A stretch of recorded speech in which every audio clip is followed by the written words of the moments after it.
Okay, hey, welcome to the Continuing Winemaker Series. Hi, Wine how of the are Month Club.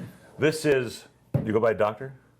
I go by anything. Yeah, whatever it is. Huh? Doug. This is Doug Hauck, a fraternity brother That's right. at USC, as well as now winemaker enthusiast. Is that right? Absolutely. And HammerSky. HammerSky, West Side Paso Robles on Vineyard Drive. Now, when did you... Got to throw a plug in. Of course, we will. When did you... when did I stop yelling at you as a pledge? And when did you About the day I graduated, I think. I do remember that, by the way. They don't allow hazing anymore, that's right. Yeah. You know, I just did a speech for the betas. I didn't know that. It was the scholarship club, something or another. It was actually pretty funny. Are they wine drinkers as well, I hope? Well, we didn't get a chance to do that at the beta house, but it stunk in there. And I couldn't believe that I used to live there. But it was a lot of fun. We had a lot of good laughs. But anyway, so HammerSky Wines, you were a dentist?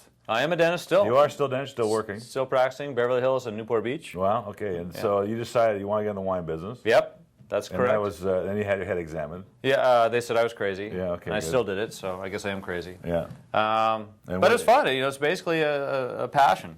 The winemaking is part of it, but the development of the property and seeing it fleshed out and seeing all the Beta brothers mooch free wine off me Of course, yeah, is right. kind of You have fun. a donation? Can you donate something for us? Yeah, right. Every week. HammerSky is in Paso Robles, and you said it's on the west side. West Side, Vineyard Drive, 5 miles out 46, 5 miles up Vineyard, and it's in the Templeton Gap, which is the kind of hot zone of all the big scores recently. We're just on the edge of it.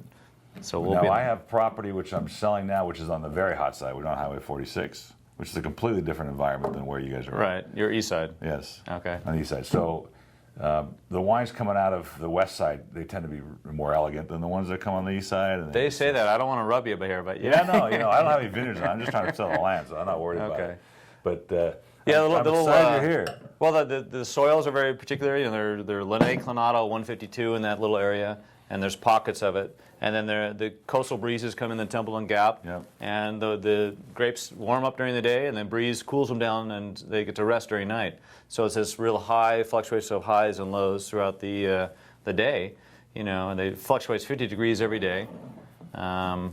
Beautiful wines. It's clear from the depth of the wines you have that you're getting lots of extraction, lots of great quality grapes, and you're getting lots of depth of flavor. I mean, what I did notice of all the wines that we just tasted, that there's wonderful mid-palate layers. There's tons going on in these. There's a lot of layers, and there's a fair amount of backside depending on which one. Now, this is a crisp Viognier, which a lot of minerals, some citrus, a little grapefruit. 2008. This is not all your grapes. No, or this is some not. of it. This is the only one that's not all our grapes. Yep. The rest are all estate, and they're all single blocks. So we're relatively Bordeaux-centric. So Bordeaux-centric generally means that where everybody is going Rhone in my area, we're all Bordeaux, and we're proud to be Bordeaux-Gems. Well, I think that area does well with those grapes. And this is I love this Viognier because it's not so overly tropical. You get the nuances in the nose. I don't have to spit, do I?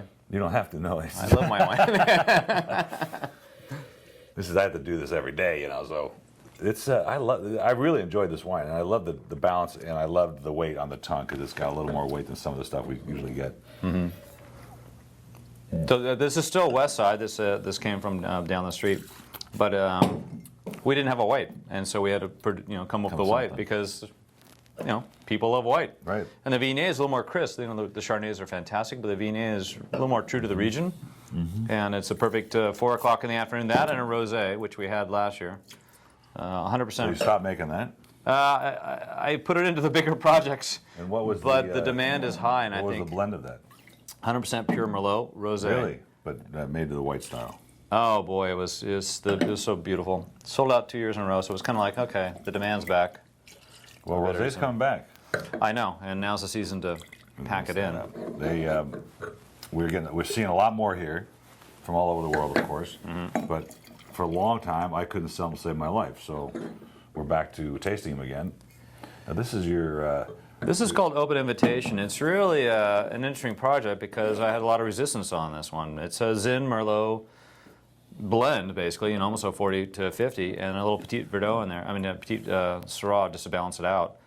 So this is, I was kind of following another winemaker who was doing quite well, and I love the packaging, I love his marketing, and that's that Orange Swift from Napa. I love what he's doing, and so this was, I don't want to say copycat, but no, but it's, you know what? first of all, a lot of people do these blends. Second, why argue with success? And you have the quality of grapes, and the depth of this wine is incredible. And what I like about it is I don't sense all these separate flavors. I'm getting one melded organization of wines instead of grapes, instead of just. Sometimes you get these kinds of blends and they just kind of layer themselves out and they kind of separate. Right. This one does not do that. This one's right, yeah. And so I'm still getting it up in my nostrils and then up underneath the zygomatic arch over here.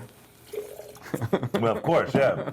I was just going to mention that about my arch, and I don't even know where that is. So Well, there's one up here, and there's one in the foot. it's great. That's blending science and art. Yeah, right. But it's a full body wine. Yeah. There's a lot going on in there. They're not going to pull back. In fact, most of them don't pull back. The finish and the linger is pretty long, relatively complex, and quite enjoyable. And this is What was the arch you're talking about?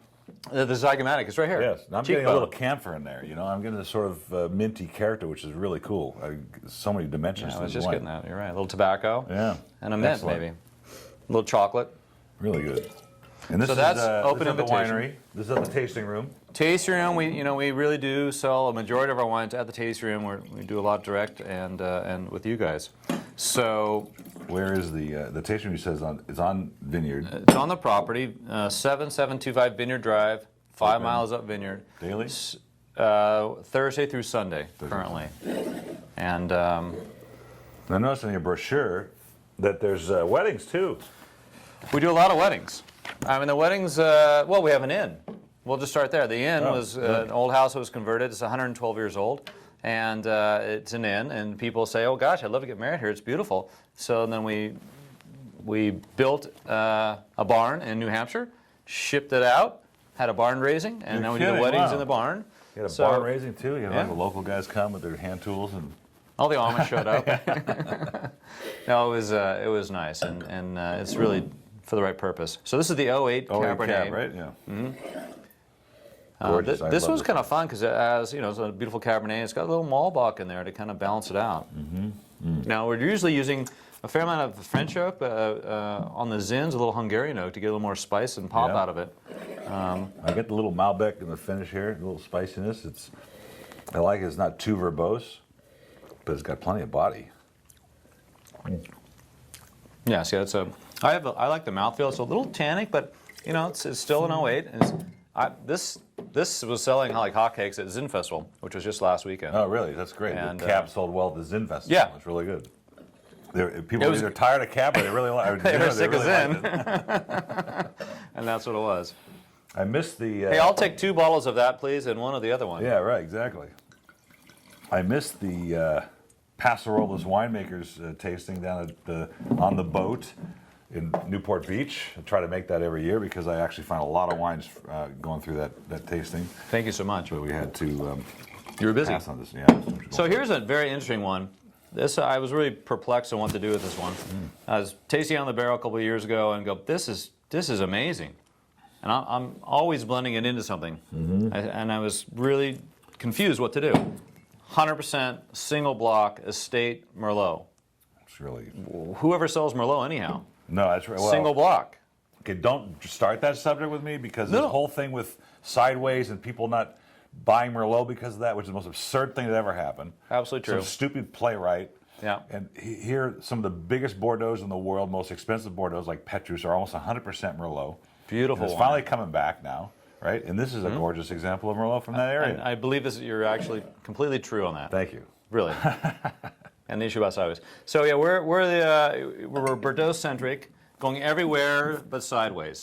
That's the latest There, that's a good buzzword one. there. I like it. Yes. Well, that was obnoxious, and of course it dried up Pinot Noir for a while. Now it's coming back, but gorgeous bottle of wine, and this sells for what you said, $50 at the wine? $50 at retail. You know what? We taster. taste a lot of wines, folks, and for us to spend $50 on a wine takes a lot. This would be worth it. Well, thank you so much. Well, it's a professional opinion. Anyway, cheers, folks. Thanks for joining us, Doug. Really Thank good you to so see much. Cheers for having See you us. at the Beta House. Thank you.